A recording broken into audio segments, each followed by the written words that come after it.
Министерот за финансии Зоран Ставрески, зборувајќи како член на извршниот комитет на ВМРО ДПМН, денеска не даде конкретен одговор на прашањето на ТВ21 околу препораките на Венецијанската комисија во врска со заштитата на приватноста, односно за објавувањето на прислушуваните материјали кои се од јавен интерес. Тој само кусо одговори дека инволвираните страни треба да преземат одговорност, а повеќе не сакаше да коментира со образложение дека пресконференцијата има друга намера.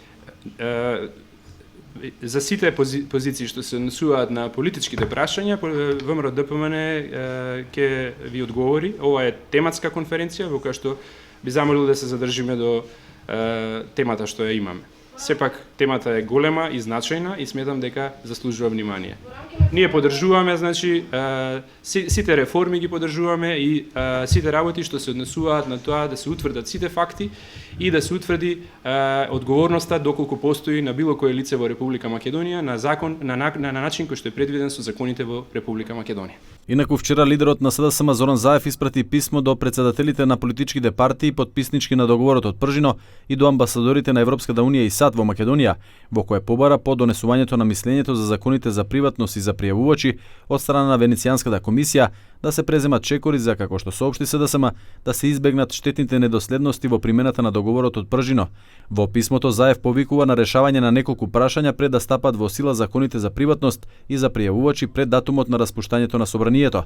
Минатата недела Венецијанската комисија излезе со препораки за нацрт законот за приватност и пријавувачи, каде што имаше забелешки за делот каде се забранува објавувањето на прислушуваните материјали.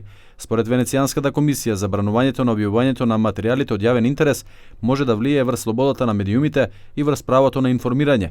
Комисијата не ја поддржува ниту идејата за санкционирање на медиумите во случај ако објавуваат прислушувани материјали со сомнително потекло. Зоран Ставрески на денешната пресконференција не сакаше да коментира ниту за вчерашната изјава на Катица Јанева.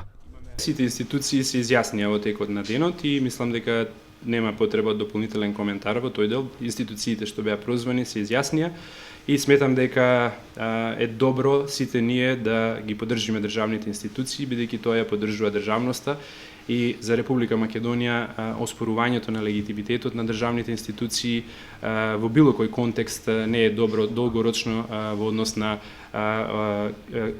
капацитетот на тие институции и довербата на граѓаните на Република Македонија во државните институции.